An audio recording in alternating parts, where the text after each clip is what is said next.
রহমতুল্লাহি ওয়া বারাকাতুহু। ونحمده ونصلي على رسوله الكريم أما بعد أعوذ بالله من الشيطان الرجيم بسم الله الرحمن الرحيم وأقيموا الصلاة وآتوا الزكاة وأقرضوا الله قرضا حسنا। আলহামদুলিল্লাহ, মহান রবের দরবারে লক্ষ কোটি শুকর যে রব আমাদেরকে এত সুন্দর নাজ নিয়ামত দান করেছেন, আমাদের কাছে এক দামি মাস পৌঁছায় দিয়েছেন, যে মাসটা হচ্ছে রমাদান মাস। রহমতের 10 দিন চলে গেছে, মাগফিরাতের 10 দিন চলতেছে।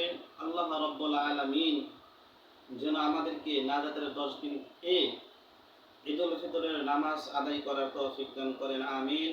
সম্মানিত দর্শক, আমি যে কথাটি বলতে চাই সেটি হচ্ছে যাকাত। আকিমুস সালাত ওয়া আতুজ যাকাত। বন্ধুরা, আমাদের সমাজের মধ্যে যাকাত দেওয়ার প্রচলন আছে, কিন্তু যাকাতের খাতসমূহ আমরা জানি না।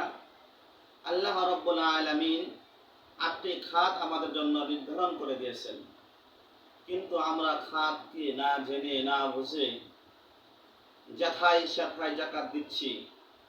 যে যাকাত খাওয়ার উপযুক্ত তাকেও যাকাত দিচ্ছি, যে যাকাত খাওয়ার উপযুক্ত না তাকেও যাকাত দিচ্ছি।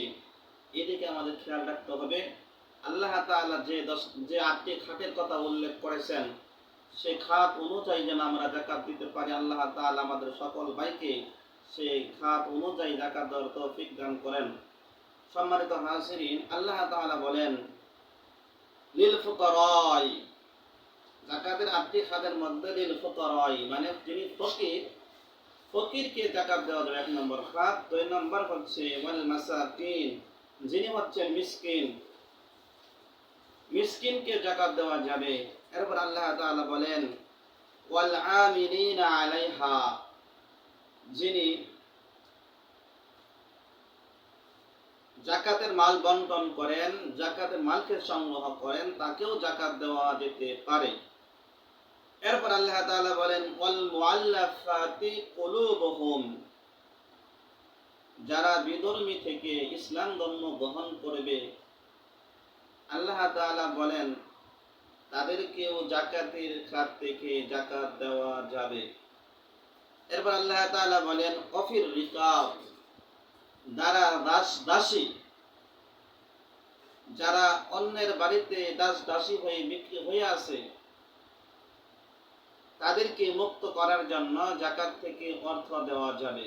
এরপর আল্লাহ তাআলা বলেন ওয়াল গারিমিন, যারা ঋণগ্রস্ত রয়েছে তাদেরকেও যাকাতের খাত থেকে ঋণ থেকে মুক্ত করা দেওয়া যেতে পারে।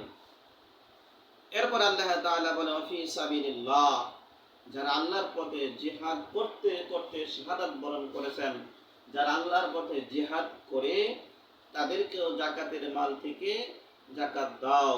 এরপর বলছেন ওয়াবিস সাবিল, যারা মুসাফির, যারা পথিক, যারা মুসাফির ছিলেন, যারা মুসাফির করতে আইসা, যারা সফর করতে এসে তাদের সম্পদ হারিয়ে ফেলেছেন, সম্পদ শেষ হয়ে গেছে, তাদের পুঁজি শেষ হয়ে গেছে, যারা বাড়িতে যাইতে পারতেছেন না, এরকম লোকদেরকে, এরকম মুসাফিরদেরকে যাকাতের সম্পদ থেকে যাকাত দিয়ে তাদেরকে নিজ গন্তব্যস্থলে পৌঁছায় দিতে হবে। এই হচ্ছে যাকাতের 8টি খাত।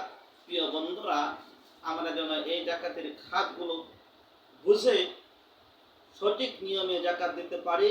আল্লাহ রাব্বুল আলামিন যে আইন করেছেন, এই আইন অনুযায়ী যেন আমরা যাকাত দিতে পারি। আল্লাহ তাআলা আমাদেরকে যাকাত দেওয়ার তৌফিক দান করেন, আমিন। ওয়া মা তাওফিকি ইল্লা বিল্লাহ।